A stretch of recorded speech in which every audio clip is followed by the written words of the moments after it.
Grant Amato is fucked up? Sounds familiar. I don't know why. Grant Amato.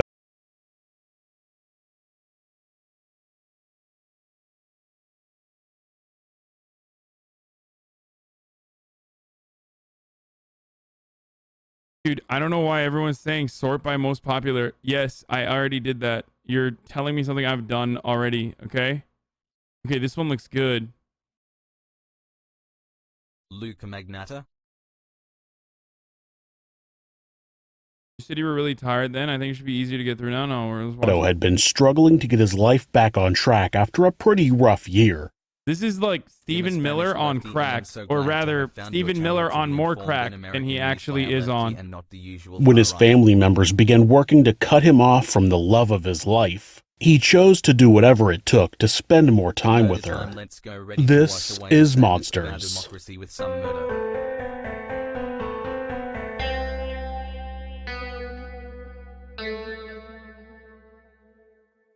Hey, yo.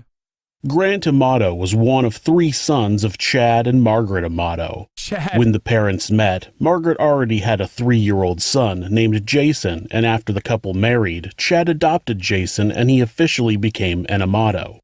Jason said during his testimony that he didn't remember a life without Chad being his father. He said that he was a very stern, very particular person. Everything was in its place, straight and tucked in. If he was going to have a serious discussion with someone, he would make a list in one color, then make notes with another color while talking to the person.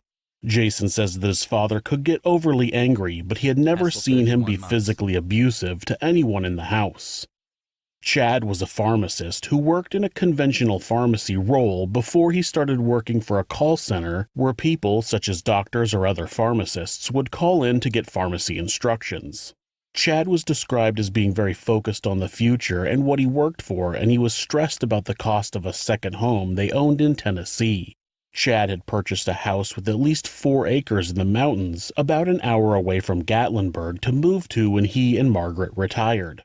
Apparently, they were having a problem with feral hogs destroying the property, and Chad was spending a lot more time and money maintaining the house than he wanted to. Margaret was the supervisor for a transcription company. She had started off the mic on.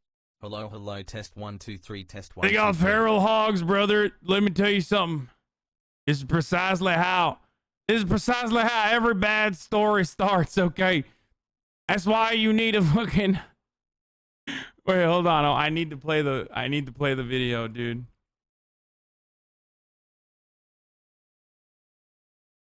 Oh. Wait, where the fuck is the Austinox YouTube channel? No, not this. I meant M60 with fucking Fortunate Son playing in the background as I fucking fly in. That's how you take care of them. That's how you take care of the feral hogs, brother. Read Buddha's message. What is it? What did he say? Let's play Tarkov or just get on RP an hour. I'll give you 5K. Dude, I don't care.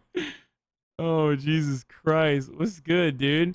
Buddha, you got roasted by Candyland. You don't even know it, dude, on my roast because they thought you were going to come on. Okay.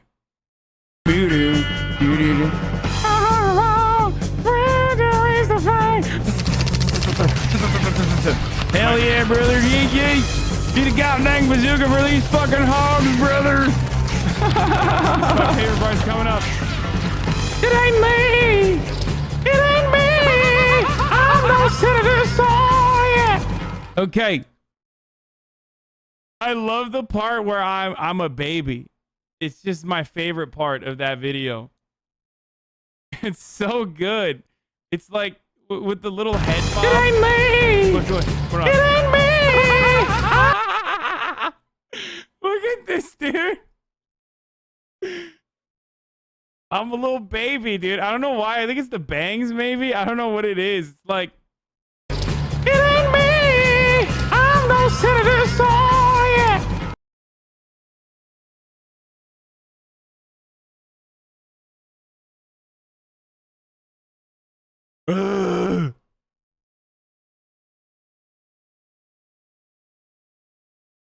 It's so good. It's so good. Anyway, that's how you deal with feral hogs, brother. You fucking kidding me? It's how you deal with feral hogs, brother. 30 to 50 feral hogs. You gotta fucking gun them down, brother. You gotta gun them down, brother. As a medical transcriptionist and worked her way up the ladder until she got to management. She worked from home in her own small office on the main floor of the house. A few years after getting married, Chad and Margaret had a son together, Cody, and then had Grant a few years later. Jason said that in 1989, his parents bought a piece of land off Fort Christmas Road in Chulota, Florida, and Chad designed and built their family home. Each boy got their own bedroom, and they had a game room and almost 3 acres for the boys to play on. For Margaret, there was a nearby stable that she used to board a former racehorse that she would eventually rescue named Lady. In around 2009, a hungry mare would wander into their property, and eventually she was able to save the horse and begin rehabilitating it. The owner of the stable said that Margaret worked tirelessly to get Lady back into riding condition. Even after Lady died, Margaret would regularly ride her bike down to the stable to visit with friends and brush the horses. Grant described how he and Cody became good friends. Me and Cody had the quintessential rough, like, fighting each other and whatnot when we were younger. The love-hate, right. Typical siblings. But then I would say, like, my junior year of high school, we were all on the weightlifting team together. That's where I got to know a lot of, like, his guy friends. And, you know, we stopped, like, arguing at that point. And then we all, you know, we decided to go to nursing school together. We decided to go to the nurse anesthesia school together. Mm-hmm. I mean, we did everything together. I mean, Who's the better student? He was the better student in everything up through nursing school, and then I was actually the better student in nurse anesthesia school. But there was like again, kind of like. Are you guys? Sorry. No. Are you guys at the same time in the same classes? Yeah. So you're the but exact same. Not for nursing school. Not for nursing. No, I mean for the anesthesiology. Yeah, we sat right next to each other. So you're in there doing things together. So you got somebody to study with. Yeah. Somebody to bounce things off of and work with. Yeah, and we would do that all the time. We were burning the midnight oil. But you were better at it. Yeah, and that was the one time that he actually admitted that I was didactically more competent than him in that field. And then. Who's better in weightlifting? He was. Oh, okay. He broke a number of school records. I think he was like the 129 weight class. I was the 119 weight class. But he was definitely stronger in high school. And then but yeah, we were close. I mean like bonded, you know. So a normal brotherly relationship up until high school, where they became extremely close. Jason was a few years older and was out of the house by the time Grant and Cody were finishing high school. The brothers had plans to both become nurses and then go to nurse anesthetist school together. After that, they were going to buy matching BMWs and then their parents' house when they retired and moved to their retirement home in Tennessee. The plan started out okay, and when Grant graduated with a Bachelor's of Science in Nursing in 2011, the brothers enrolled in the same nursing anesthetist school. They literally sat next to each other in class. Even though Grant claims that he was the better student during this time, he still managed to fail out of the program. Cody would go on to complete the program and land a job as a nurse anesthetist at a local hospital, making a very decent amount of money. Grant managed to find a job as a nurse at a hospital and worked there for about 5 years, but was eventually accused of stealing medication. In June of 2018, they fired him and pressed charges, but after Cody paid $8,000 to hire a lawyer for his brother, the charges were dropped. According to Grant, he said that the fact that he now had an arrest on his record made him not able to get a job, and he spent most of his time in his room playing video games, trying to become a famous Twitch streamer. You know, kinda like a YouTuber, just not as cool. This solitary time playing video games is also when Grant discovered the wide, wonderful world of cam girls.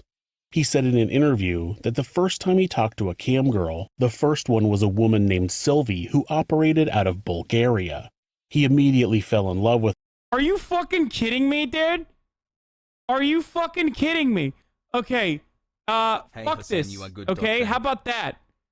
No, I don't think Twitch streamers are less cool than YouTube. Do you understand? I don't. Okay, I think we're both equally fucking nerdy. No, you don't need to rewind 30 seconds. I'm watching it while I'm talking to my brother. Okay? This dude is literally like, this is like what happens if Twitch streamers go wrong. Like, my man fell in love with a e-girl, and it's got it all. What the fuck? I don't appreciate that this guy is saying... Oh, of course he's saying that. He's a fucking YouTuber. That's why he's saying it, okay?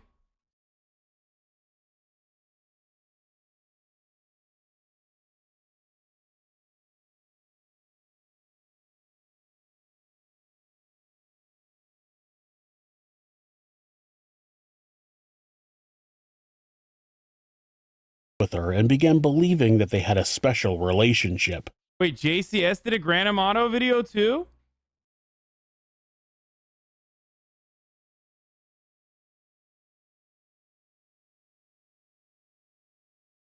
Raise Rick the crypto nerds? A statement from FaZe Clan. We made a decision to remove K from FaZe Clan and have suspended Jardis, Nikan, Tico until further notice. FaZe Clan has absolutely no involvement with our members' activity in the cryptocurrency space, and we strongly condemn their recent behavior. The trust and respect for our fan has been and will always be our #1 priority. Wait, what the fuck? Bunch of L nerds, dude. Bunch of fucking crypto L nerds, dude. Hey, let's go. We're fucking dub streamers, bro. We're fucking dub streamers, baby. We don't do none of that crypto nerd shit, dude. Woo! I'm fucking pogging my face off, dude. Take an L, crypto nerds. Fucking debate lords, dude.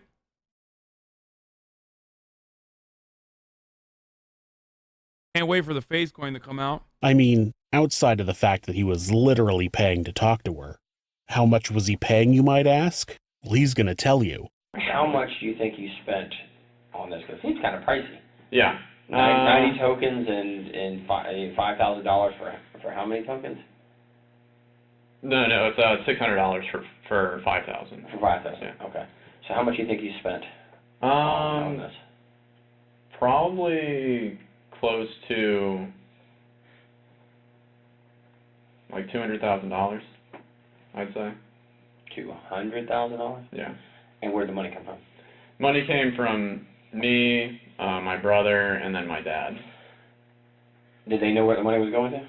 They didn't know that it was going to a cam model. What did you I tell was them? saying that it was going towards my Twitch streaming, like advertising, like putting my name out there and that type of thing. $200,000 on a cam girl in 6 months, and he thinks that she's legitimately interested in him. It's $600 for 5,000 tokens, and the cam girl takes 90 tokens a minute. Grant said that he was talking to Sylvie for about 4 hours a day. 4 hours of time would cost him 21,600 tokens, which means he would need 4.3 blocks of 5,000 tokens. That would be over $2,500 a day. That works out to be more than $77,000 a month. Clearly he wasn't talking to this woman every day, because it would only take him 2.5 months to rack up 200 grand in debt at that rate. He said that the money came from himself, his dad, and his brother.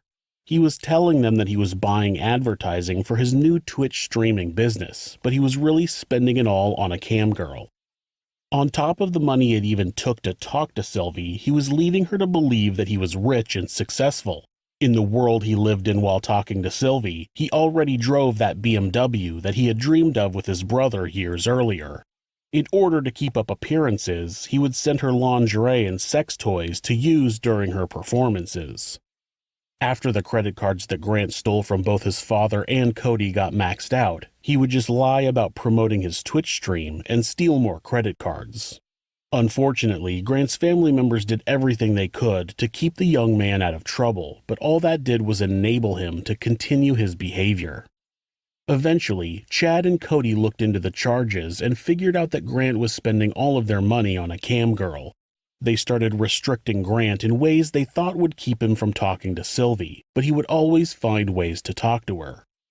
Grant and Cody were also big fans of anime and had planned a trip to Japan with another friend named Jericho Fine. They went on their 10-day trip at the beginning of December of 2018, and since Grant didn't have a job at the time, Cody paid for all of his expenses. The trio went to Tokyo and Kyoto and had a great time. It wasn't until the day they were meant to leave when a problem arose. Cody got into the shower. Grant told me that he was going to go down to the lobby and find something to eat. So I didn't think anything of it. And Cody got out of the shower and asked me where Grant was, and I said he went down to the lobby to get something to eat. And Cody immediately checked the closet for his duffel bag and then said, "Where's Grant's duffel bag?" And I was like, "Oh, I don't know, I didn't notice him take anything." And so Cody left me at the hotel for more than 2 hours. I was just kind of sitting in the lobby while he went to find Grant, and he was messaging me on WhatsApp, trying to keep me posted. And he found him at a pachinko, like a gambling type building, and I guess he was on his tablet using the Wi-Fi. At first I thought it was weird that Cody would immediately check for Grant's duffel bag, but Jericho explained during his testimony that Cody seemed to have Grant on a tight leash during the trip. He said that Cody would... Bro, this dude is literally he's like every internet Twitch meme, dude. Dicks. I guess this is what happens when you take your fucking simping to the next level, to the maximum level. If I was on Twitch before this dude, he would be in my chat as a fucking gray name, talking about how hot tub streams should not exist, while simultaneously spending all of their fucking money on the hot tub streams, taking hundreds of thousands of dollars on their fucking family. Also, god damn, dude, imagine coming from a family where they could just drop 200K on you. What the fuck, dude? Jesus, Lord mercy.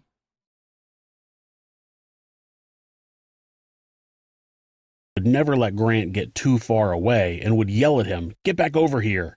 This seemed to be part of the process of trying to keep Grant from spending more money on cam girls, something that he was caught doing the day they left Japan.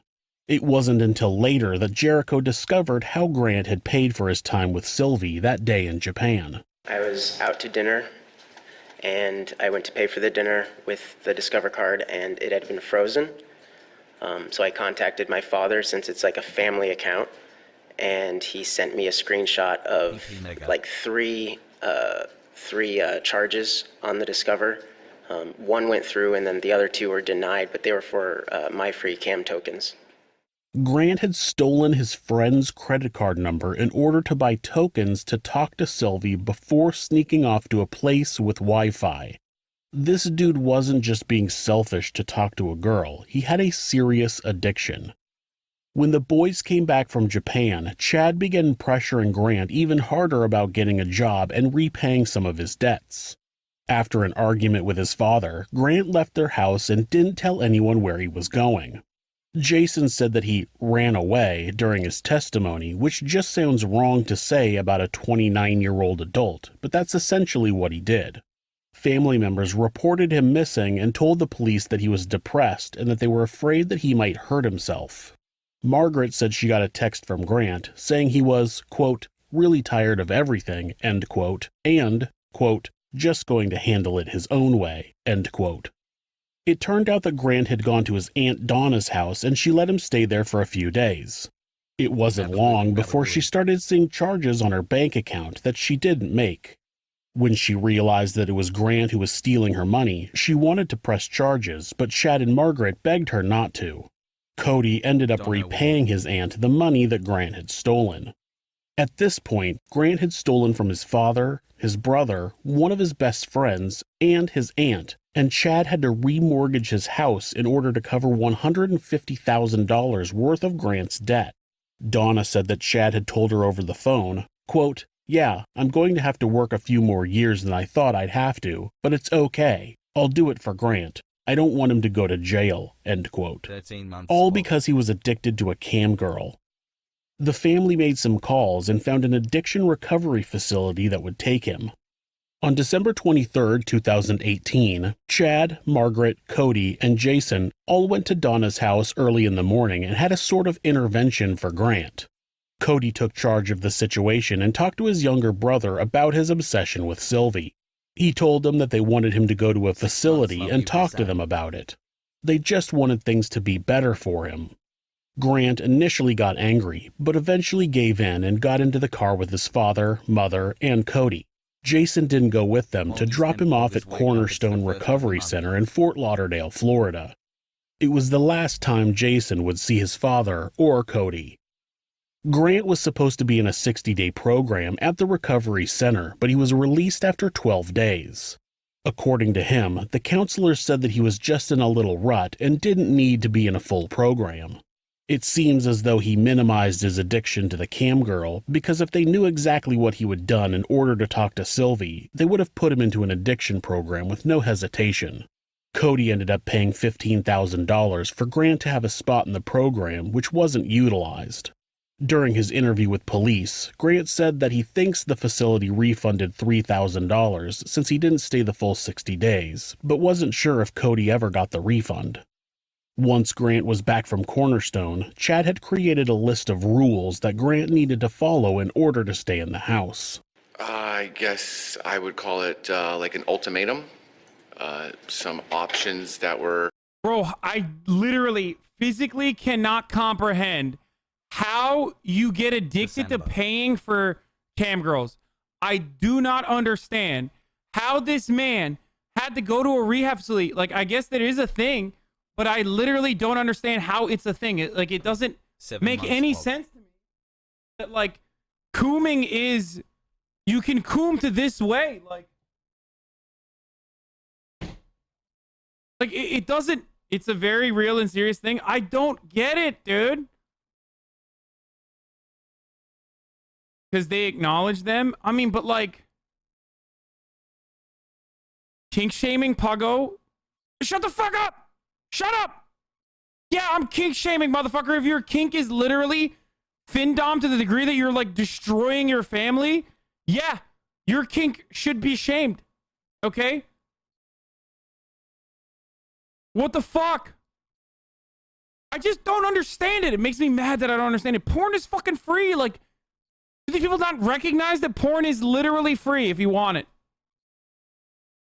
But I guess it's more so like just like feeling like this person knows you and changing the content or something. I don't know. Fuck! Sorry. Given to Grant to choose between after leaving the facility, and based off of some of his choices, there were specific rules and regulations that my father had laid out for him. And give some example. I mean, I'm not asking to read the entire document. The jury has it. It's going to go back with them, and they can read it. But give the jury some examples of what are the options given to them. all right, so the first thing that was covered was living arrangements. You know, does he want to live at home, move out on his own, go to the military? Looks like my father pre-wrote this and then updated it with a different color pen. I'm assuming with discussion with Grant. So there are some markings and highlightations of things that were discussed and chosen. It looks like Grant chose to live at home.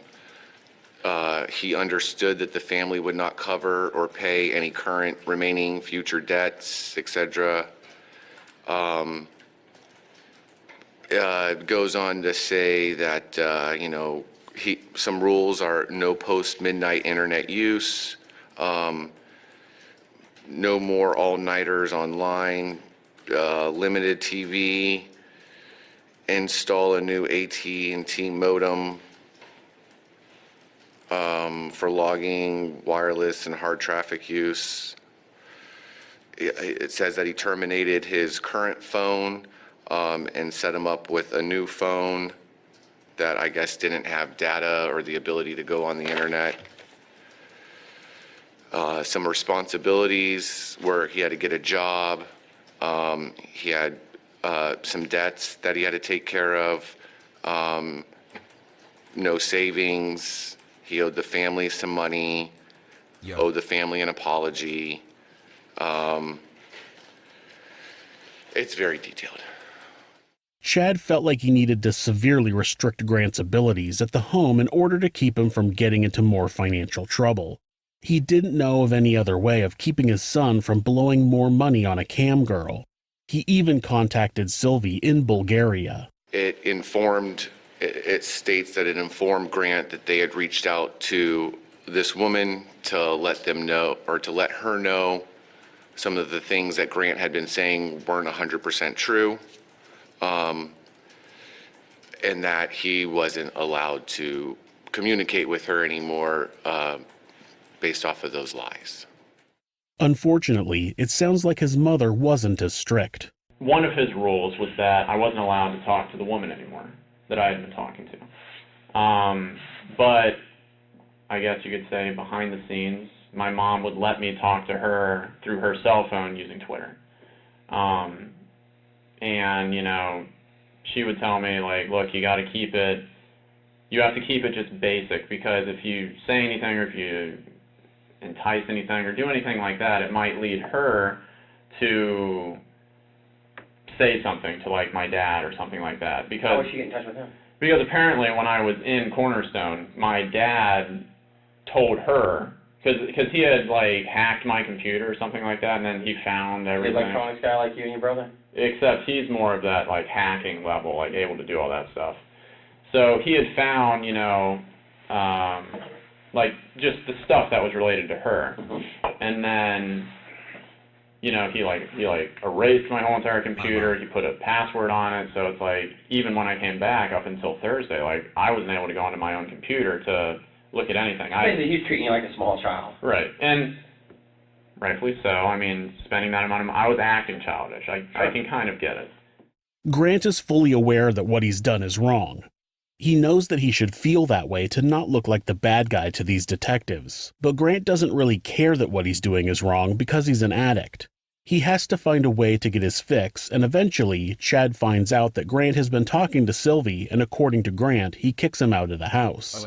Grant told the detectives that Chad told him that if he ever set foot on their property again, he would kill him.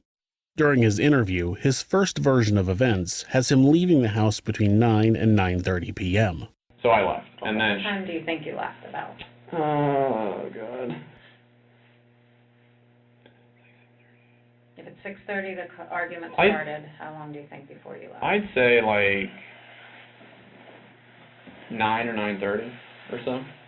Then he continues to tell detectives that he drove down the road and waited on the side of the road until Cody got home at about 9:30. Cody pulled up next to him, and Grant told him that he was going to be somewhere nearby, and according to Grant, Cody gave him his debit card to use to survive. After Cody drove off, Grant said that he stayed in the same spot for a couple of hours just in case anything happened. They knew where he was. The reason for that was because his cell phone had been turned off by Chad, so he didn't have any means of communication. Then he drove to a nearby Publix grocery store and parked next to the building, and he claims that he slept in his car. The following morning, he woke up, changed into a suit, and drove to an interview he had at Express Scripts, which is a prescription drug management company.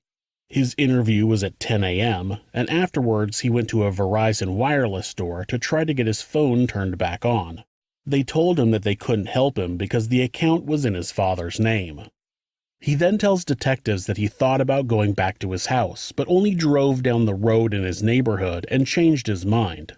He went a few other places, got some food at Panera, and went to get a room at the Doubletree Hotel.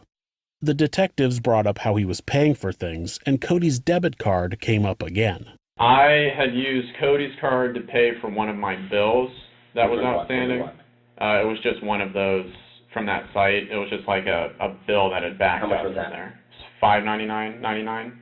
Okay. Cody, you know you're doing that? Yeah. He said it's okay to do that? He said to use this to, like, survive until things can get figured out. Because he knows that I only have, you know, a few $100s to my name. He told you that night that you Right. could use his card and pay off what needed to be paid off? He said to use it for, like, necessity. Did he give it to you? Yes. He gave it to you, so here, take this and just Yeah. do whatever. But that was normal for him, though. He was, because he had for the most always... part, he was footing most of your bills. Right, at the time. right. Okay. He explained that he used Cody's debit card to pay one of his bills. He claims that it was a bill from the Camgirl site that had been backed up. So he's been kicked out of his house and has almost no money to his name, but paying off a bill to a Camgirl site is top priority? No. What really happened is that Grant used Cody's debit card to buy more credits to pay to talk to Sylvie online the night he left his house. Bro, I don't get it. Like, at a certain point, the Bulgarian woman should probably just be like, okay. I mean, I'm not blaming her at all, okay? Actually, fuck that. I am kind of blaming her. Like, if the family reaches out to you and is like, hey, this person is, like, literally stealing money from us to pay you, then she should probably just be like, okay, yeah, I will decline the payments. You know what I mean? It's just like...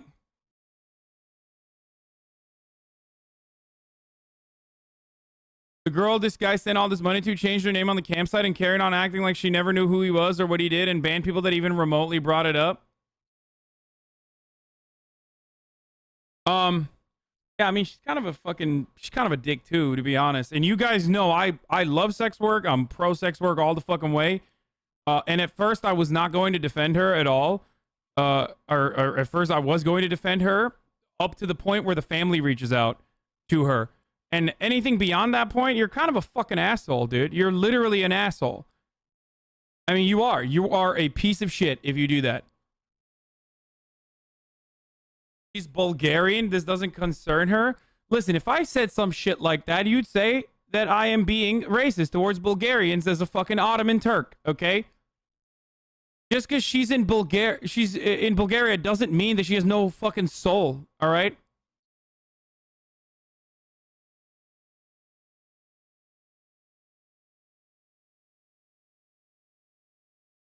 He's DMing her, dude. He's like DMing her on Twitter, dude. $200,000 in 6 months, dude. What the fuck? Talk about goddamn Oilers, brother. Where my fucking Oilers at? Just kidding. It is top of the hour, however.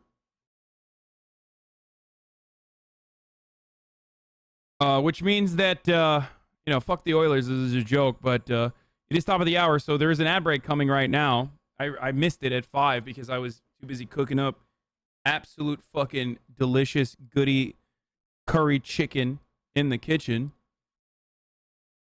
But, you know, I'm going to run the ad break now. If you no longer want to see the ads, if you want an ad-free broadcasting experience, all you need to do is subscribe.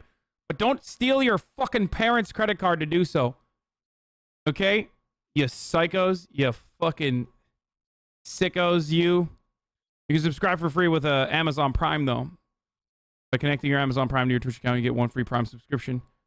That I don't really care about as much. If you're using your mommy's Amazon Prime, who cares? All right, here's the ad break now. He was a streamer, not a viewer? No, he claimed he was a streamer, but he never actually streamed, I don't think. He was just like... The internet history on Grant's Microsoft Surface shows that he paid for tokens and then used the Camgirl site at about 3 o'clock in the morning on January 25th. At this point, Grant has been sitting in a room at the sheriff's department talking to investigators for over 2 hours, and he's not asked why he's there or if anything has happened to his family. Cody was described as an extremely dedicated worker. He was always at the hospital early, getting ready to take... Cody seems like a fucking hero in this story, by the way. If he did stream, but it didn't go anywhere, he used to act as if he was big, though, yeah. Where was the chicken, please? You know what? I often get fucking annoyed when you make this demand. But today I'm going to show you the chicken. This is the curry chicken. I hate being a leftist. Call me. This is the rice. Okay? There you go. I showed it to you. I hope you're happy. Care of patients and talking with his colleagues about the day's plans. He had never missed a day of work and always stayed late when needed. The shifts for a nurse anesthetist were 7 a.m. to 11 p.m. They worked 16-hour days, and any hours worked after 12 hours were paid at double time, so people didn't regularly volunteer to leave. Cody worked with a man named Chris Sisko, who described their day at work on January 24th, 2019. Our days are normally filled. They're very busy. But I do remember that that afternoon, it had kind of slowed down a little bit. And so what happens is there's 4 of us that are scheduled that 16-hour shift. And again, for some reason, if it slows down in the afternoon, what we'll do is either we have to stay there on call even though there's no cases going on, or if there's even sometimes no cases going on, sometimes the head anesthesiologist that's running the board for the day, who's in control of the board and of when we get to go and come, they will first ask us if there's any volunteers, if anybody wants to leave early. Well, that day I remember that none of us wanted to leave early. So instead of any volunteers, what will happen is we'll put all of our names in a hat and draw names out of a hat. And Cody's name came up first, and he was going to leave at like 9:30 that afternoon. And then evening, afternoon or evening? You said afternoon. Yeah, 9:30 p.m. Okay, go ahead. Yes, sir. I'm sorry. Yep, 9:30 p.m. is when he was going to leave because we didn't need him. And then I would stay until 11 to cover until the night guy came in to cover the night shift. It was slow and Cody was picked to leave first, but he actually left a little early. Chris described Cody wandering off to make a phone call, so he decided to sit. I don't like that they don't show like the murder details first. It annoys me a little bit. Am I right? I feel like the storytelling would be a little bit better if we knew what the fuck was going on, you know? I don't like the mystery. I want to know. Sit down and have some lunch. I mean, it's At really about interesting. This one is really Cody interesting popped because his it's head in like the Twitch door and guy said he was who's going like a to fucking simp, you know what I mean? Like, and he's like a psycho. But leave. He told Chris that he'd see him in the morning since they both had another shift together. Chris said that the next day he clocked into the hospital at 6:19 a.m. They had to be there by 7 a.m., but were allowed to clock in up to an hour early. He said that Cody would normally already be on site by the time he got there, but that day he wasn't. When I first got in, I had clocked in at where we clock in at, and you walk right by that, and there's the surgery OR board where you can see where your case assignment is for the day. I had ran into a colleague of ours that typically works overnight, and she had said, Cody's not here. I haven't seen him yet. He's not in pre-op. Have you heard from him? And of course I was like, no, I just got here. I haven't heard from him yet. Can I get a piece of chicken? And so I went about, the next couple minutes. I went to pre-op just to see for myself, to see if he was there, and he wasn't there. So I looked at whatever room he was supposed to be in, and he wasn't in there. So then I ran into the colleague again, and she had expressed like a little bit more concern this time. And My man Mr. so I said, well, why don't I just try to call him or text him? So I tried to text him.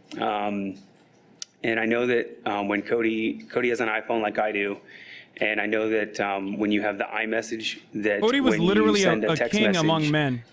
Typically it goes through in blue, which means that the phone received the text message. And so when I text him, hey, where are you? It went through just green, like the phone didn't receive the text message, like it's either out of service or it's dead. And that ever happened before? No, sir. Cody always said his. He's an extreme enabler? How was he a fucking enabler? He didn't know what the fuck was going on. What are you talking about? He's an enabler. No, Cody always had his phone on. He always had a charger on him. He always had it clipped to him. If I ever, throughout the day, if I had a question about anything, I knew that if I shot Cody a text, he would text me right back with. No, he didn't know up until like Japan and shit.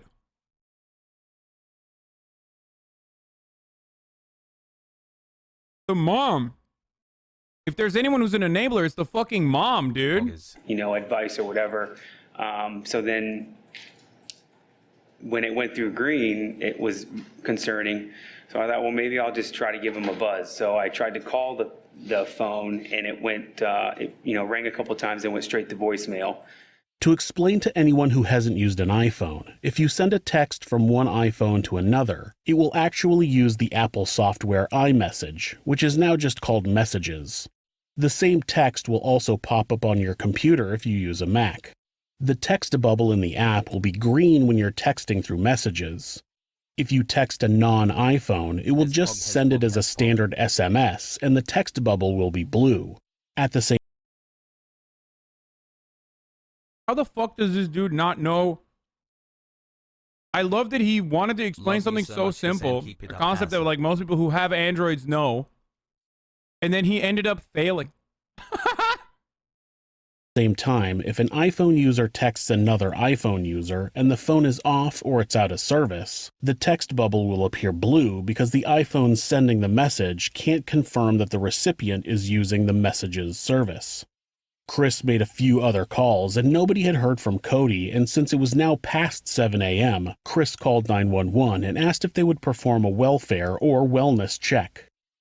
Seminole County Sheriff's Deputy Todd Moterson. Yes, I'm still mad. I'm literally still mad he said Twitch streamers are fucking losers. Arrived at the Amato home at about 9 a.m. He knocked on the door, pounded on windows, called out Cody's name, and even used the air horn on his sheriff's vehicle, which was a Ford F-150. He called Cody's cell phone, Chad's cell phone, and Margaret's cell phone, but got no answer. Cody's car was in the driveway, so Deputy Moterson Wait, in America they give sheriffs Ford F-150s? What the fuck? believed there was cause to enter the home. After getting permission from a supervisor and waiting for backup to arrive, he used a knife to jimmy open the deadbolt on the back door. There was a large cabinet in front of the door, and they had to push it out of the way. It's unclear why the cabinet was in front of the door. Sometimes people will put something like that in front of a door they never use. But I also noticed in the deputy's body cam footage that the windows were covered with paper. It's never discussed anywhere. Once inside, they found the bodies of Chad, Margaret, and Cody. It's blurred, but I'm gonna hide it regardless. Cody Amato. All three had been killed with gunshot wounds to the head. Investigators believe that Margaret was shot first. There were gunshot wounds identified on her face and head. And of note, on the left occipital scalp, which is the back of the head on the left side, there was an oval gunshot wound entrance. Continue. Did you observe an exit wound? Yes, and then so the I forgot that it's still on camera. Sorry. other wound on the right cheek was a exit wound.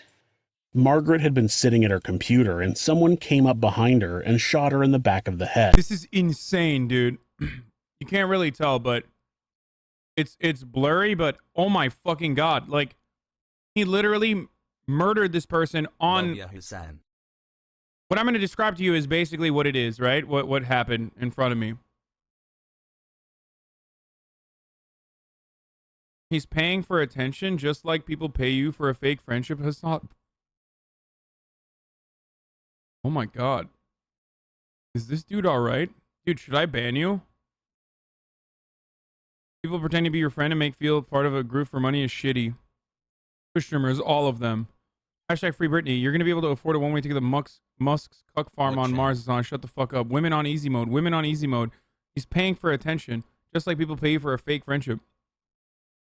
Hey man, I really do hope you get help. Like, it seems like you have some serious issues. Content monkey. Oh, this guy's been spamming this for a while, dude. Twitch streamers, all of them. The whole thing is predatory.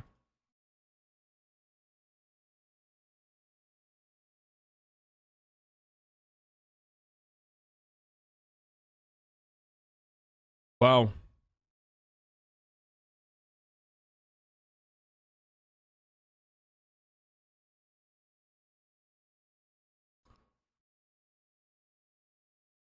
Women on easy mode only because of fucking men like you, to be honest. I'm gonna keep it buck 50 with you, sir.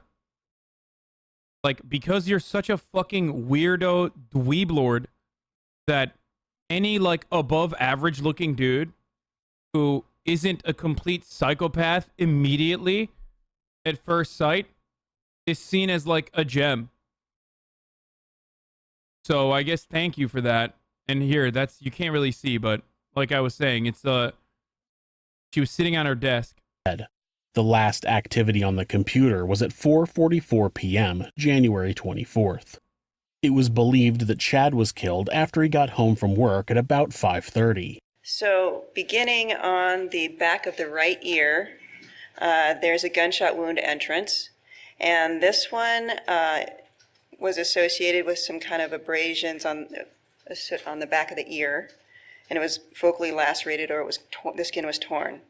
And I noticed that it went through the ear, and then it re-entered through the tragus, which is an area that's commonly pierced by some people of the ear, and it re-enters into the cranial cavity and then exits on the right forehead. So it was one wound track with multiple different entrances, exits, and then re-entries and re-exits. That one involved the skin and soft tissue in the area. It involved the temporal bone of the skull. It goes through the right frontal lobe of the brain. It fractures the right frontal bone of the skull. And tell the jury the direction of that particular bullet. And that wound course was from back to front, and it's from right to left and upwards. The first shot to the back of Chad's head did not immediately kill him. When I first saw Chad's body in the kitchen, I asked the investigators if he had been moved. It was my... Why are you not showing censored images? I just want to be extra safe.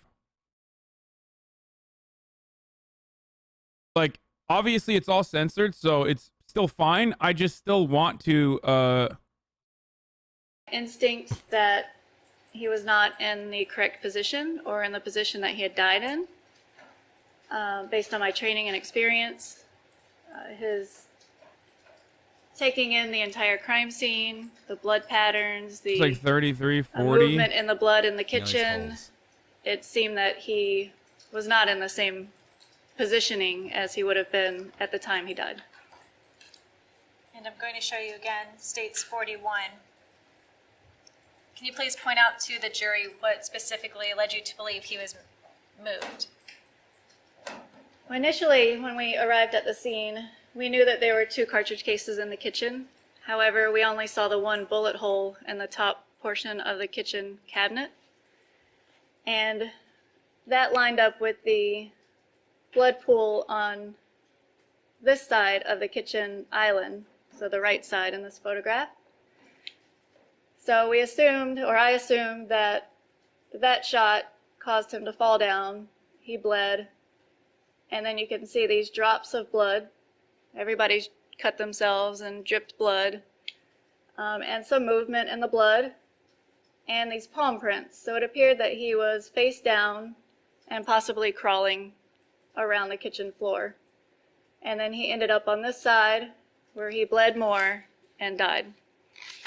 So if somebody's crawling around and they just bleed out and die, you would assume that they would be face down. The evidence showed that Chad was shot in the back of the head.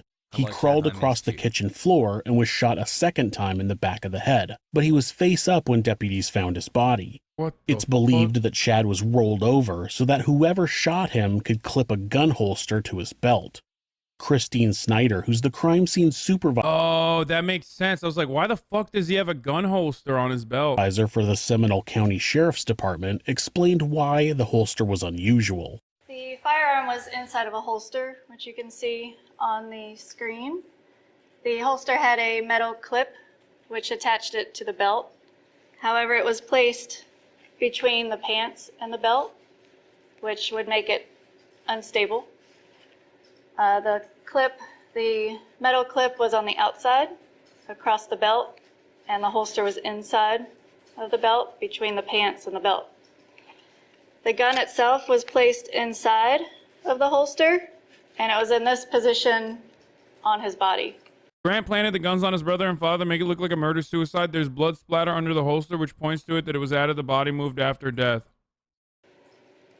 Which was strange because we learned from his son Jason that he was right-handed. So if you're holding or if you're carrying a firearm and you want to draw it quickly, you're going to grab it here. And in this case, the grip isn't in the right location. So if somebody was carrying the firearm in this manner, they would most likely be left-handed, and they would have to do a cross draw where they pull it out. Now, why would that be a spoiler?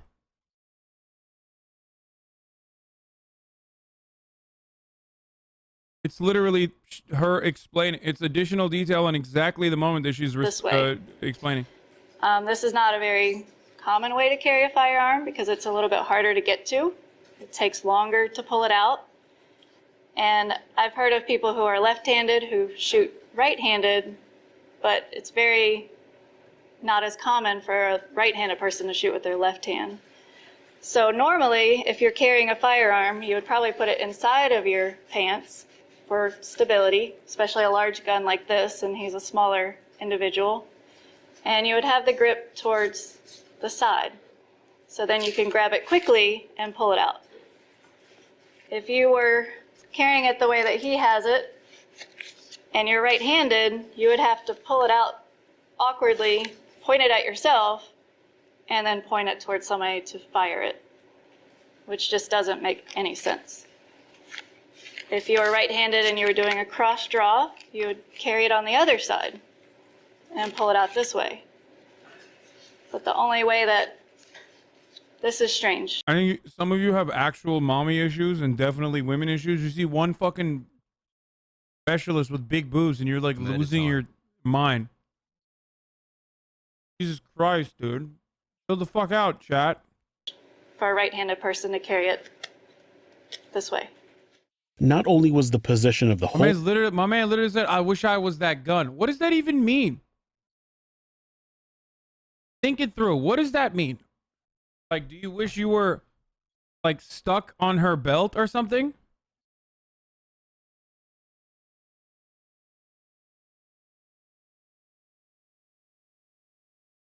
Holster odd, but the fact that Chad had clearly crawled through blood, but the holster was perfectly clean, showed that the holster was placed on the body after the fact.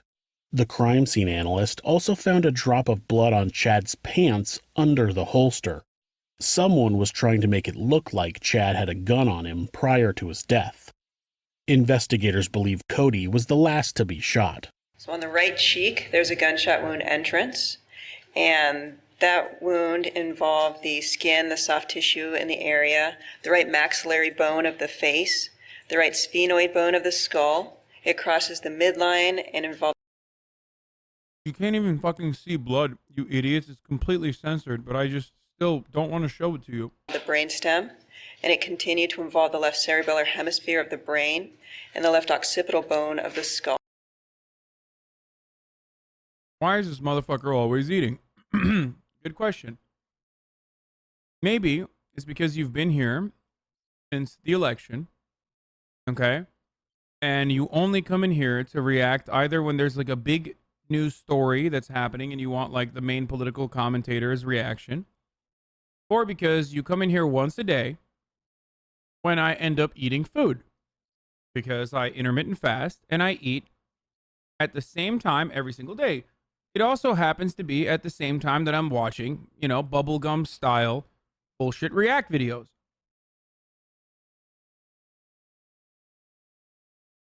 Yeah. I stream approximately 8 hours on the minimum every single fucking day. Precisely why I have to eat at a certain hour. How about you shut the fuck up about when I eat? Yeah, GG boys it is.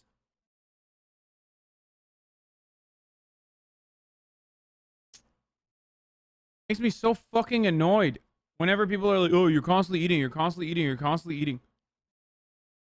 I'm a fucking human being. I stream 8 hours a day and I eat at the same hour. The issue is you always come in at the same hour, so you're like, oh, he's always eating. No. It's because you came at the same hour because you saw that I was reacting to fucking murder videos. And finally, on the back of the Fuck, head, I'm so hot. there was a gunshot wound exit. Cody's body was found just inside the door that came into the house from the garage. He was still in his work scrubs and had the backpack he took with him to work. It appeared as if Cody was shot in the face the minute he walked in the door. Near Cody's body was one of the 9mm guns that he owned. The question became whether Cody had killed his parents and then himself. There were 4 shell casings collected from the scene which matched the amount of times the victims had been shot. Bullets collected from the scene were sent to the forensics lab for comparison, but strangely, the bullets were found to not have come from the shell casings. The shell casings had been fired from Cody's gun, but the bullets did not match the rifling of the same gun. Also, investigators found no gunshot residue on Cody's hands, and there was no stippling on the bullet wound to his face. Stippling is when the skin gets burned by gunpowder when a gun is discharged close to the skin. The lack of stippling meant that the gun was fired from at least 3 feet away, not something that Cody could have done himself. So someone managed to get into the house without any signs of forced entry, shot all 3 family members, and attempted to make it look like a murder-suicide. The absence of Grant from the scene made him a prime suspect. Yeah, I wonder who it could have been. Jason was also a suspect, but was quickly cleared. Crime. Okay, to be fair, the justice system is more honest than I. And the reason why I say this is because if I saw this man with that haircut, that's an instant vibe check failure. I'm sorry, he's going to jail just to be safe. And I say this as someone who also has done that haircut. Okay? And I would throw myself in jail if I saw myself in a court case with that haircut. Sorry. Just the truth. That's my haircut, dog. I'm going to jail, is what I have to say here. As someone who also used to have this haircut. Crime scene analysts went to Jason's employer and searched him and his car. Then they searched his house. He had no injuries and they found no blood or weapons anywhere. He also had an alibi as he was out to dinner with his girlfriend and her daughters at the time authorities believed the crimes were committed. The morning of January 26, 2019, Grant woke up at the Doubletree Hotel and walked outside to get a bottle of water from his car. There were sheriffs outside who asked him to come to the sheriff's office and answer some questions. From there, Grant sat in an interview room for more than 2 hours, telling investigators all about his life and his relationship with his family without ever asking why he was there. The detectives finally tell him that something happened at his house, and he starts changing his story. When I had come back that other time, I crossed in front of the dude's fence, the red blinking lights ones. What time was that? I can't remember. That was Friday during the day, when you said you were going to come back. Right, yeah. Okay. But it was after you did your interview. Correct. Okay. Yeah. If you did that, you would have seen something, and there would be something out of the ordinary that you would have seen. If you passed that, you passed something out of the ordinary. What was it? I saw, like, a news van. 17 months. These are the worst kinds of motherfuckers because, like, their family obviously cares about them.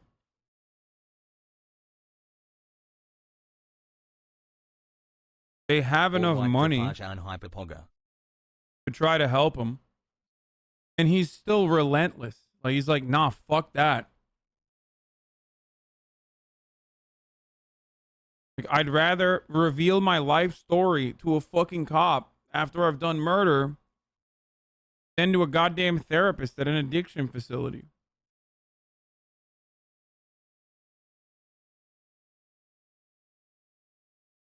And then I don't think there might have been like a cop car. There was like traffic being Human nature. Human nature.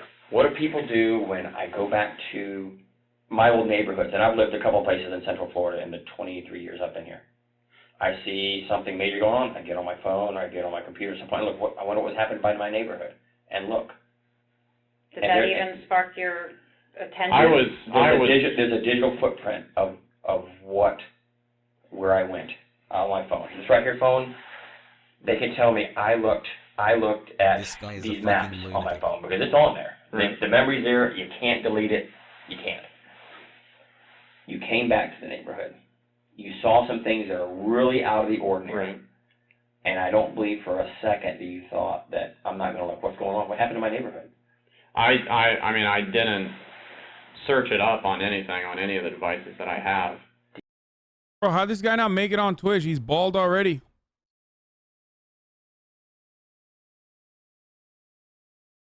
You know what I'm saying? Did you search it somewhere else?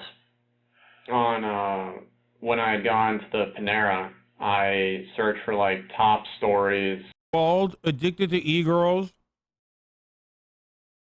Goes on murderous rampage. This is Twitch trifecta. Oviedo or Chuliota or something like that. And found what? And then I saw that there was, it was like just the initial, like it had like a video, but I didn't listen to the video, but it had just an initial thing of that there was shootings in Salton Circle, but it didn't say like the address or who was involved. It was just like this is the preliminary. Was that on one of the news stations? What was the site you searched? I honestly can't remember. I think it was one of the Weshes, but. And you saw the story because we've seen the same stories. You've seen the story because there's a thing that will tell me how long of the time you spent on that. Right. You saw what happened. Yeah, I was on there for like 20 seconds. Well, what was your thoughts when you reviewed this story? I was freaking out, and I was just like blank. I didn't know what to do. He changes his story within that clip alone. He claims that he saw a news van in his neighborhood, but that he didn't. It's blowing my brain that it's just, he looks so much like Stephen Miller, dude. Crazy. Search for what happened. Then he immediately says he did search, but he didn't read the story. He was freaking out about it, but spent more than 2 hours at the sheriff's office and never brought it up. They finally tell him his family is dead. Wait, JCS has a 2-hour video on this? And it's one of his best? Oh my God, why didn't you send this to me? Bro.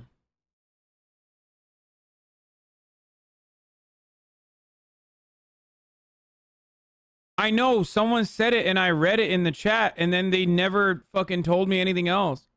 They ask him what he thought happened in the home. So if anything happened in the home, to bring law enforcement there, what would you think happened?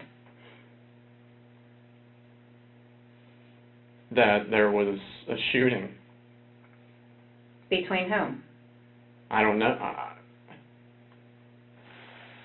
Between Cody and my dad. And why would you think that? To protect me, or to help me, or to do something with me. Grant told authorities multiple times up until this point that Cody told him, quote, he would take care of it, end quote. Grant staged the scene and then tried to plant the seed that Cody was going. Dude, what a fucking demon, dude. I mean, he looks the part. But like, imagine placing the blame on the one person. Congrats, it's an I mean, your entire family looked out for you, you sick freak. And then you thank them by murdering them. But the worst part of that entire murder, portrait that you wanted to put together was that you literally put the blame on fucking Cody and tried to use his love for you as a way to, like, add additional evidence that it was him who did this. Going to kill their parents to protect him. They tell him that they know that Cody didn't shoot anybody. The evidence shows that nobody in the house fired a weapon. I mean, he has gamer posture too, big time. So he's got it all. She never held a gun. She didn't have a gun that night. Fact. He never fired a gun. Fact. He never fired a gun. Never did. This is the person right here, Mom, who always stuck up for you. Something happened so bad that caused her death, your dad's death, and Cody. And I'll tell you just about how it happened. 1, 2, 3. Based on evidence. Based on evidence. I know he did not shoot your mom. I know he didn't shoot your dad. I know he didn't shoot himself. And I know from video surveillance camera in the neighborhood, nobody else came to that house. I know. I can account for everybody that went to the house. I know. So tell us what happened. I know it. Listen to me. Hey, I know. Video surveillance tells me everything that happened this night. I'm telling you. Of people that... That's a power move.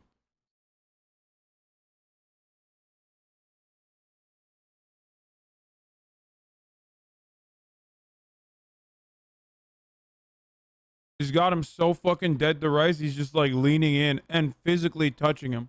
That you'd be surprised who in your neighborhood has video. And I know that there's only 4 people was at this house during this time. 1, 2, 3, 4. They try to get him to confess, but he maintains his innocence. They take a little break, and when they come back, Grant's story has changed some more. Now Grant said that he was still home when Cody got home from work, and that Cody began arguing with their father. It didn't help because Grant still had to leave. And then, so is it true that you still met Cody up the block, or was that? No. So you didn't meet him up the block? So why did you tell us that? I don't know. I don't know. I was talking to detectives about a very specific part of my day, and I just made a bunch of it up. Why the hell not? Grant's clothes are taken to be analyzed by forensics, and he's given some other clothes to wear. He asked to talk to his older brother Jason, and Jason came down to the sheriff's office to talk to him. I'm sorry. I don't believe you. And I probably will have resentment for the... Holy shit, you found Cody's Instagram.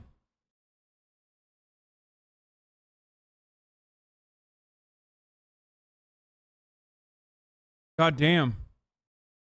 That's real sad, dude.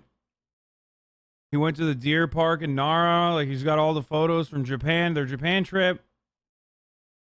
Pretty much the last time he posted was like from the Japan trip. And then another PC build with no water loop this time for now. VR project underway, PC gaming. Back in January 11th, 2019.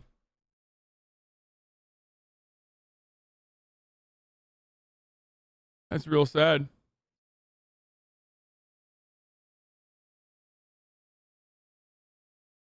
I mean, these people were definitely Twitch watchers too, like straight up.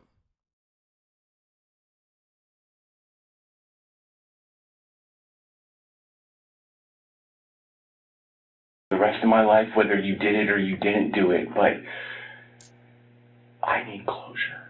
I need to know what happened to my mother, my father, and my brother Cody. Because I wasn't there to fucking help. And that hurts me. That hurts me a lot, man. I may not have been able... Omni Valor has a really important message for all of chat to hear. Chat, talk to someone. Don't murder your family, lol. That's a really important message that people should hear, I think. Thank you, Omni Valor, for that take. It was just one I could not have thought of myself, so thank you. Able to stop you. You probably may have hurt me too. But at least I would have known what happened. And now I'm in fucking who knows what now. I'm lost. And it scares me that you want to leave here and not face what happened. Because you're putting my life at risk then. You're putting Donna's life at risk, Grandma's life. How do we know what you're going to do? Clearly, Grant hasn't fooled him. The sheriffs put Grant up at a different hotel since his room at the Doubletree has been searched and his property has been seized. In the room, they found a pair of gloves that tested positive for gunshot residue. Okay, that's it. It's GG's. I mean, Jesus Christ. You don't need any additional info there. On the outside. They find the information on his tablet that he had purchased more tokens with Cody's debit card in order to talk to Sylvie. The same card that Grant claimed that Cody gave him, but it's clear that Grant took it from his brother after he shot him in the face. When they searched Grant's computer, they found pictures of credit cards that belonged to his parents, his grandparents, an uncle, and one of his cousins. He was willing to steal from anybody in order to talk to a woman that he thought was having a personal relationship with him. People don't make you... Dude, that's crazy, dude. I don't know how those websites work. I guess, like, there's no way that she could have, like, personally banned him, right? Imagine you kill your family and you can only think about an e-girl. Yeah, he, like, killed his fucking family so he could freely talk to a fucking e-girl until the credit card just completely ran out. He wasn't even thinking at that point. No, you can ban people on those sites. Dude, if there was a fucking psycho here, I mean, look, I ban people for way less. You know what I'm saying? Like, I ban people for, like, saying the wrong thing in the chat at the wrong time. If I knew that there was, like, someone who was so obsessive that they're, like, wasting so much money here, I would ban the living shit out of them and then go to Twitch to get them to be IP banned. I mean, I just banned 2 people for talking about how I eat food. I think people need to be way, way, way more trigger happy with their bans. It's crazy.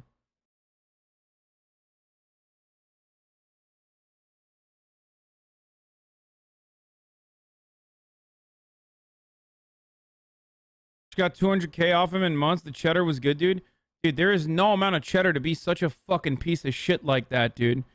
I mean, the 200K, you didn't know. You don't know his financial situation. He lies to you. He says he's a fucking rich Twitch streamer, whatever. Okay? I'm going to be as charitable as possible. I'm going to be as charitable as possible and say that she did not know his financial predicament. Okay? But once the fucking dad reaches out and says, yo, this person is literally like, is like stealing from us. He's stealing from us to pay for a Twitch subscription at the Hasanabi broadcast because the top of the hour ad break is coming and he doesn't want to watch the fucking 60-second ad. Don't steal money for donating. And he also, to you. I don't know, maybe wants to support him or something. Okay? That was the best segue I've ever done. I think I should quit. I should quit after that one. It was literally the best segue I've ever done on this broadcast. Straight up. On a cap. On a book. Whatever the fuck. On a stack. That was so good. Yeah. Top of the hour, there's, you know, your family's pulling you aside saying, hey, listen, like, you got to stop subscribing for $5 to the Hasanabi broadcast when you can subscribe for free with a Twitch Prime. Here, take this Amazon Prime account and connect it to your Twitch account and use the one free Prime subscription that you get a month on the Hasanabi broadcast so you don't have to see the ads anymore. You watch it for like 10 hours a day.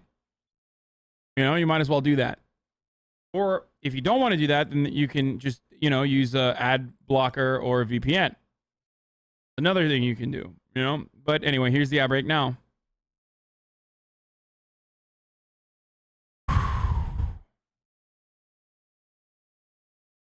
Dude, that was an all-time great. I think that broke a couple chatters' brains, to be honest. Thank you, Nevastain, for the 5 200 gift subs. Wow, instead of paying $5 a month to get ignored by Hasanabi, I get ignored by Hasanabi for free? Exactly. It's funny because people will say like, dude, you're doing the exact same thing that this cam girl's doing. You're providing a friendship. When, if you've been in here for longer than an hour, you know I will never, ever read your sub. Like, ever, dude. Okay? So if you think that, like, this is a token for you and I to have a conversation with, You are out of your fucking mind. Now, having said that, I also try to democratize this situation by reading chat aggressively.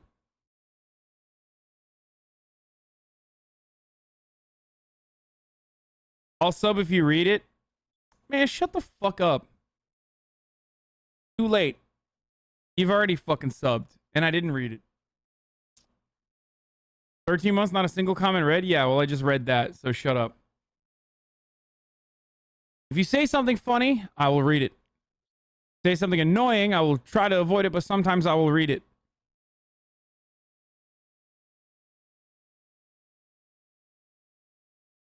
You pay to talk to them when they really want to have a personal relationship. Just stop saying something funny. Actually, be funny. Be funny. Be funny.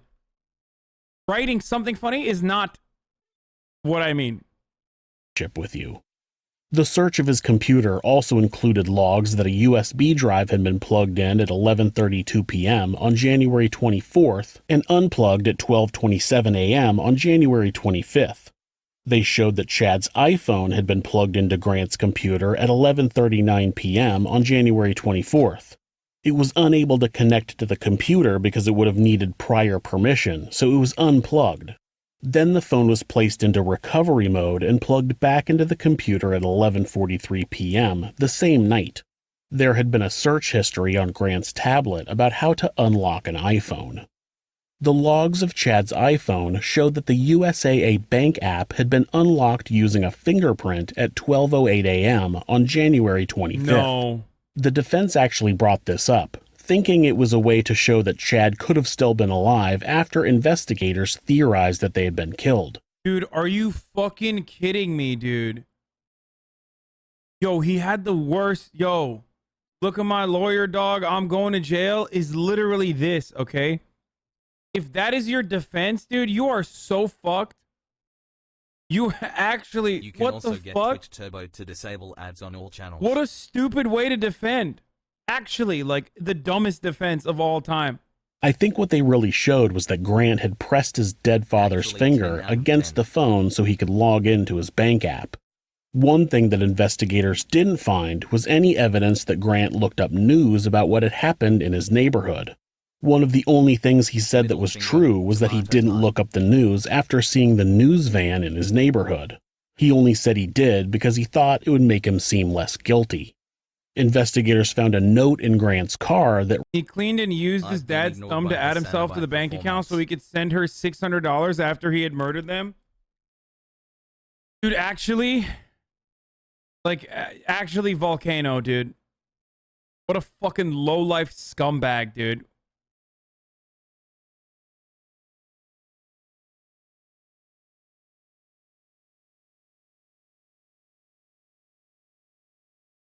You didn't read this. What a low-life scumbag piece of shit.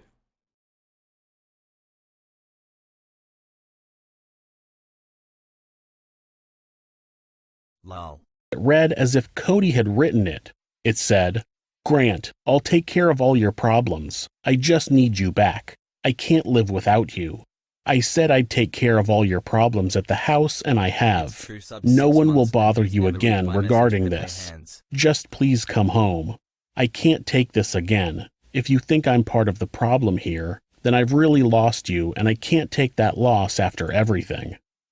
When investigators asked Grant about the note, he claimed that he had written the note to memorialize what Cody had said to him the last time they talked. He was trying to make it sound like Cody had taken care of his problems, aka killed his parents, and that he couldn't do it again, aka killed himself. Authorities never found the gun that actually fired the bullets that killed the Amatos, but not long before the trial began, Blake Turpin, a friend of Grant and Cody's, made a discovery. In the end of May, I stopped a full-time position and was taking a little sabbatical, doing contract work. A couple weeks in, I got antsy and started doing some spring cleaning. Motherfucker's falling asleep in the background, dude. He's literally throwing up resident sleepers, dude. Look at this. I'm gonna come. Cody was a Dr. Lupo Ninja Summit Ninja fan? Wait, really? Did you look his Instagram up to see who he was following?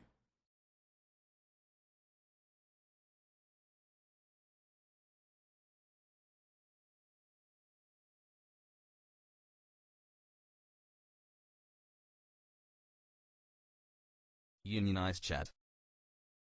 Yo, I can't believe it's literally Boris Johnson and Steve Miller, dude. I went into the closet and was getting rid of some older stuff. And when I picked up the gun boxes, I noticed that one was significantly lighter than it should be.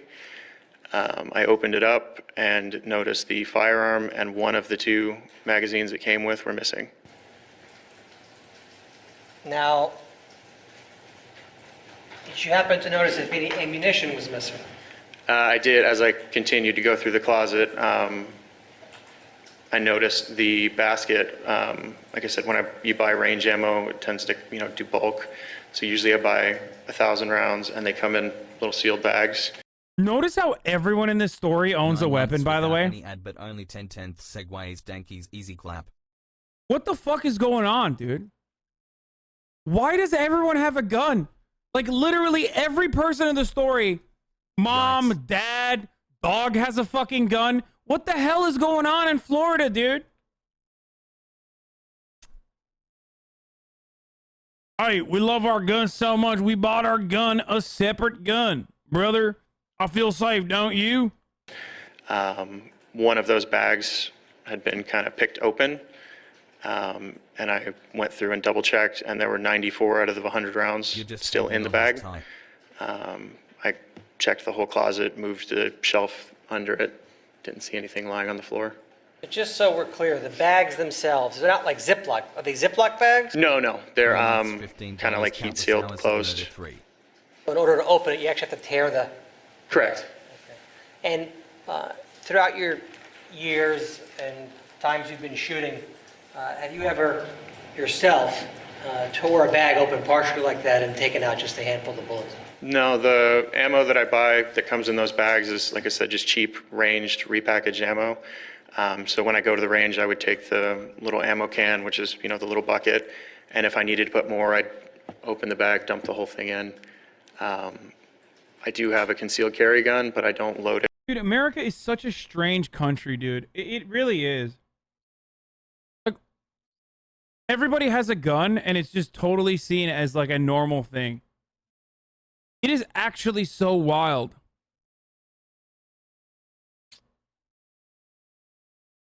Like, yeah, I buy my ammo in bulk, because I love my guns. It's like, oh, okay, that's sick, dude. Very normal stuff. But it's not. Americans cannot comprehend a world where, like, that description is not normal. So, like, buy ammo in bulk. And I've been living here for so long that it didn't even catch me off guard at first. Like, I've forgotten a world where, like, every person isn't armed to the fucking gills and doesn't have, like, boxes and boxes of bullets and shit. With the range ammo, I have a different, nicer bullet that goes in that one. He had discovered that the gun and ammo was missing at about 10 p.m. and reported it to the police the following morning. When authorities learned of the missing gun, they questioned Blake, and he said that only one person had been alone in his bedroom recently. When we came back from dinner, we had gone out to a Japanese restaurant, and on the way back, Jericho and Grant both had indicated they needed to use the restroom. Jericho needed to do something a little more substantial, so I asked him to use the hallway bathroom. Grant, I told him he could go on back to my room and use the restroom. So, where is the restroom in relation to your room and closet in your home? Yep, if you walk in the door to my room, it's just a square. It's the front left corner, if you would turn. What a stupid animated emote.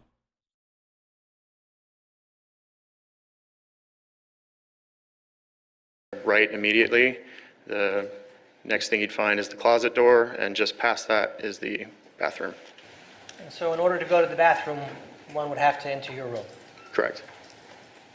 Where was the Jericho 9mm stored in your closet? Again, on the shelving unit I have up there, I have 3 different gun boxes, and it would be inside of the box that it came in. Now, how long can you estimate that the defendant was up in the area of your room? I would say no more than 10 minutes. I was playing the game out front with Cody. And to your knowledge, was anyone else up in your room other than Grant, other than Mr. Amato? No, that's pretty rare. I don't usually send people back there. I also have a pit bull, and I tend to keep my door shut when when we're home and when I'm not home, because I don't like him in there crawling around on the bed. It's believed that Grant saw an opportunity to take a gun from Blake's closet, and that's the gun that he used to kill his family. That gun has never been recovered. During the trial, one of the Amato's neighbors, Jennifer Sawyer, said that sometime on the night of January 24th, at maybe 8:30 or 9:30 p.m., she heard gunshots. She said she didn't remember exactly how many. What is the Jericho? What does that gun look like? 6 months, Pog. Like, what does he say it was? It was a Jericho Sawyer? It's a shitty handgun, standard model. What does it look like? I want to see what it looks like. 12 months, Pog. It was in Cowboy Bebop. It's shitty. It's the Israeli sidearm. Oh, are you? Oh, that's the friend's name. Fuck. What was his? I thought they said the gun's name was Jericho. Wait, are you sure? His brother's Twitch was the same Insta, but without underscore?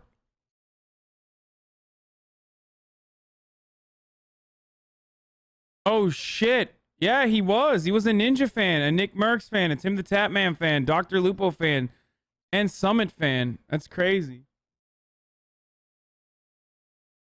He's a big Summit fan, dude. Oh, man, that's sad. That's fucking sad, dude. He's I saw his comments on both Ninja and Summit's chats.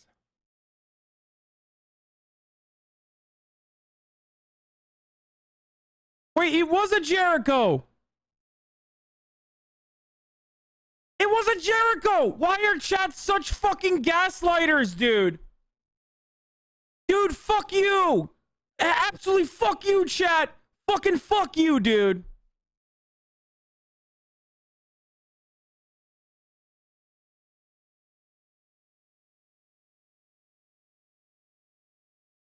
We're not. I literally said it's a CS75 clone, CZ75 clone. You said to be funny. No, it's literally their...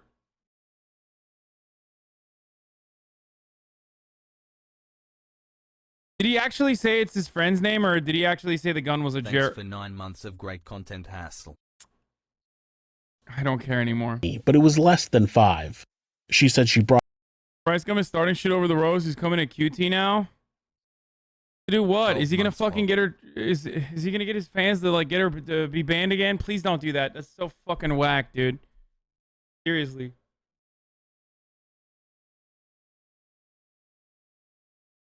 It's both. It's his friend's name and the gun model. So I was right. I was right. I was right. Jericho Fine holds an IWI Jericho 941 handgun. Well, I guess chat was right too. This was literally a both sides. Yeah, but I was more right because I was like, what's the Jericho gun? And chat was like, you fucking idiot. Jericho's the name of the friend, not the gun, idiot.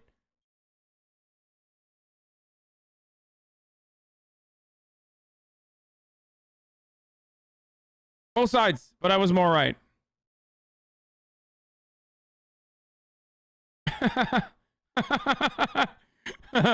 People, I disagree, Smile. Oh my god, you're also fucking stupid, dude. Good mood, by the way. Lol W.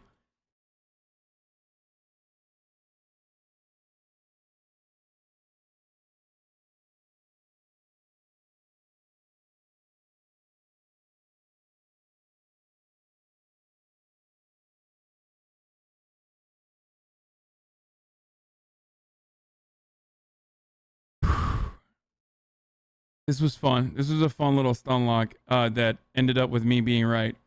It's fine. Brought it up to her husband, but he didn't hear the shots and he just shrugged it off. It wasn't unusual to hear gunshots since they lived in a fairly rural area. It's believed that the shots that Jennifer heard were when Grant took Cody's gun outside and fired 4 rounds to collect the shell casings. She wouldn't have heard 4 rounds altogether when the family was killed because they were all killed sometime apart. Now, I wondered why Grant would fire Cody's gun and swap out the shell casings instead of just using Cody's gun to commit the murders. And the only 2 reasons I can come up with are that Cody had his gun with him, so it wasn't available until he got home, or that Grant was just really dumb. Both options seem equally as likely. Another neighbor who supposedly heard gunshots was Rodney Funk. The defense called him to the stand to testify that he heard gunshots the following morning, but it was a complete clusterfuck. When the defense asked him if he heard gunshots the morning of January 25th, he said no. When they asked him if he heard a popping sound, he said yes. It turned into a bit of an argument between Rodney and the lawyer, who claimed his police report said he heard gunshots. He corrected the defense that he said he heard 3 popping noises at about 9 o'clock. Bro, this is why I say lawyers are just debate lords, okay? And the Supreme Court is where, like, the top debate lords with the most Reddit karma go. It's like, lawyers are regular debate lords on Reddit, and then when you have a higher level of debate lord clout, when you're a mega debate lord, you're a Supreme Court justice. In the morning, and he told police that they could have been gunshots, but he didn't hear gunshots. He heard popping noises. He did confirm that the popping noises came from the direction of the Amato residence. What does that make you? I'm fucking not even anywhere remotely near law, okay? Anywhere near it. I can't do debates. I'm bad at them, okay? There you go. It's the funniest thing that debate lords always do, which is like, Hasan just doesn't want to debate because he's bad at them. It's like, yeah, I mean, I literally admit that. But also, it's not productive. I don't know why you think that this is an own when it's something that I personally admit. I mean, I'm decent at them. But it's always so funny when people are just like, because for them, they think this is the ultimate own. You're bad at debates. It's not. The prosecutor cleared things up pretty quickly. What level or degree? Debating randos in your chat isn't productive. I disagree. I think it's very productive. But it's also not even a debate. Of certainty are you that what you heard were gunshots? Do you know what I'm asking? If you have like a scale of 1, you don't know what it is, and 10, you're absolutely certain it is work. By the way, this is why I fucking hate it. Like, it's because people like this, who are just, you know, who have their own points of view. Debate is literally not productive. It literally means nothing. It's like, to be fair, you're like not even bad at debating. You're just like, don't ever shut the fuck up. Yeah, dude, I'm sorry that you want to hear Nazis talk. Gunshots, what level of certainty do you think you're at? They weren't gunshots, they were just popping sounds. Now, what a gun sounds like inside a house being discharged, I have no idea. But it didn't sound like it was just unusual hearing the popping sounds that early in the morning. Then later on, noonish, a friend called and said there was a homicide by your house. Then I trying to put 2 to 2 together. Okay, so when you initially heard them, you didn't think they were gunshots? No, sir. It was just unusual hearing those popping sounds that early in the morning. Could have been a hammer, somebody working around the property, I have no idea. The problem with what Rodney heard was that it was supposed to be at around 9 o'clock in the morning. That was after Cody should have been at work, and it was about the same time that Deputy Moterson was at the Amato home doing a welfare check. Deputy Moterson said he banged on the door and pounded on the windows. Is it possible that Rodney heard Deputy Moterson trying to get the attention of the Amatos? It's much more likely than the Amatos being shot at 9 a.m. the morning of January 25th. To this day, Grant Amato maintains his innocence. So, based on the claim that he left the house at about midnight, the prosecution describes what would have needed to happen in the house in order for the murders to not be carried out by Grant. Let's say it's at midnight. Or 1, or 2, or 3, or 4, or 5, or 6. What does he find? He finds Margaret Amato sitting at her desk. We know she's sitting at her desk because dead bodies don't move on their own. Sitting at her desk, not doing anything. Not doing anything. Remember all that testimony about computers?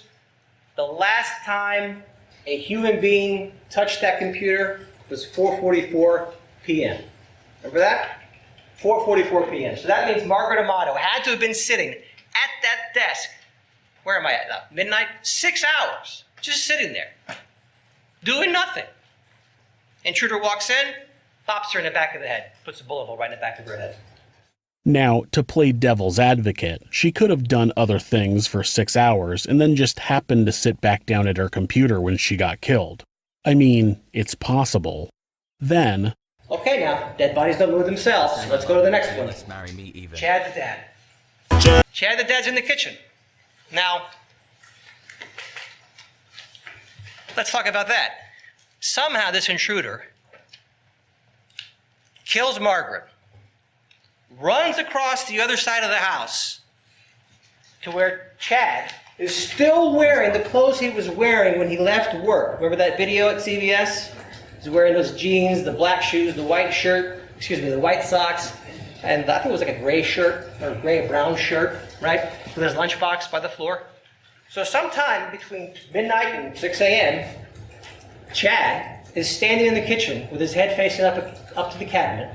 We know his head was facing up because if you remember the testimony from the medical examiner yesterday, she said that the trajectory from the bullet was down to up.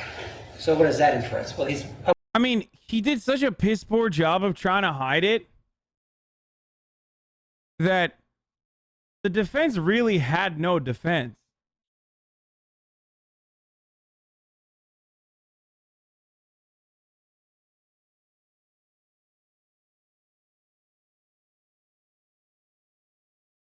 Like, he fucking stuck the gun in the belt instead of the pants. And didn't even put it in a way that you could just, like, pull it out. Like, he didn't do a good job. At all. I mean, it's, like, kind of fucked up to say it like this, but you know what I mean? It's just, like, he was too busy thinking about how he was going to spend $600 on his cam girl again. Probably going towards the cabinet, putting stuff away. So he's standing with his head to the cabinet, his back to where the shooter is. The shooter comes all the way around the back side of the house. And by the way, Chad apparently can't hear because he didn't hear the bullet ring out with his wife when she got shot. And bang, second shot of the night, of this mystery night. Bullet in the back of his head. He goes down. Amy testified that that first shot wasn't necessarily fatal. He's still alive. And you can see, you don't need forensics to see those fingers in the blood. Those are his hands. His hands are covered in blood. And we'll talk about that later too, because there was one finger that wasn't. But and then he fucking went and he like threw his glove in his hotel room. He like disposed of his glove that actually had the gun, like the residue that you have on your hands, like gunpowder, gunshot residue, in his hotel room. And yeah, the dad's only one finger that was clean so he could get into the iPhone. Like, it's just so bad. Anyway, I don't even, like, there is no way this defense can even, like... 10 months. Pog. This defense can't even bring up doubt. Like, it's just so ridiculous. This intruder then, second shot. It's important to point out that the prosecutor says that Chad's hands were covered in blood except for one of his fingers. That was the finger that Grant used to unlock Chad's banking app. He picked up his dead father's hand, wiped the blood off one finger, and pressed it against his phone. Why? So he could try to get more money to feed his addiction to a cam girl. Then... Hey now, don't forget, there's 3 people in the house. So now somehow, use your imagination. I mean, we're in the imaginary doubt section of my presentation. This intruder materializes immediately across that utility hallway and up against the wall, parallel to where Cody Amato is just hanging out in the garage doorway, wearing the clothes and the badge and his backpack that he was wearing the night before. He was standing right there in that doorway. Shoots him in the face. Then, this random intruder finds Cody's gun, goes outside to shoot 4 rounds, collects the shell casings and swaps them out for the shell casings from the murders. He also rolls Chad's body over and puts a holstered gun backwards on his belt and cleans off one of his fingers. He does all this and leaves the house without taking anything else.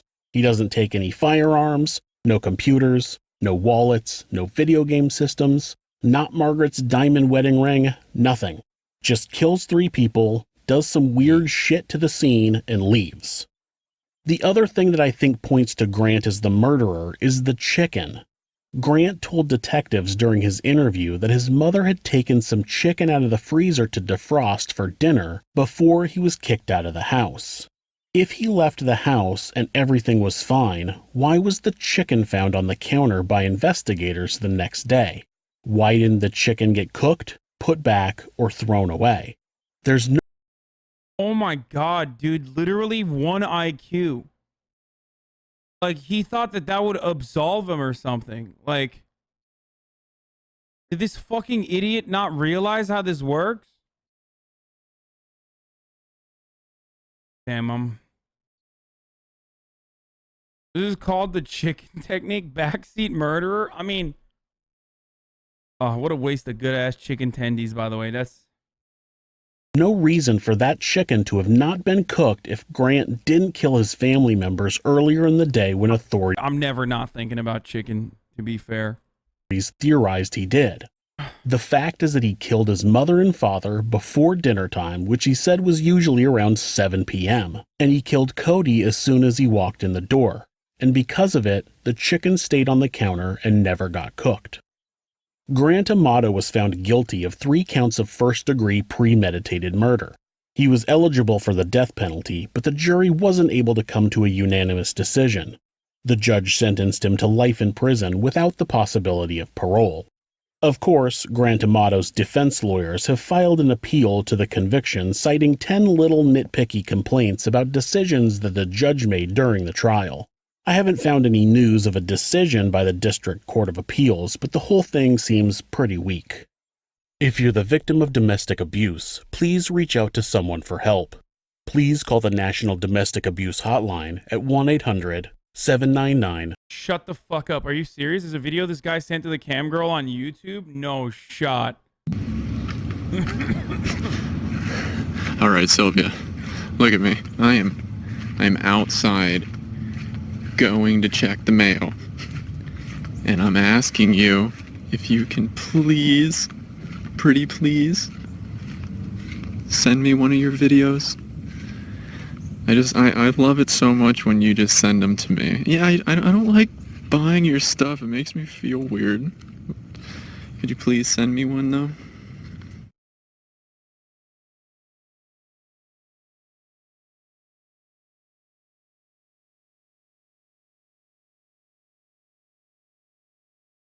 I mean, here's a free way to watch videos. Pornhub. Just saying. It's like, it's a thing. You can maybe even find a girl that kind of looks like the cam girl.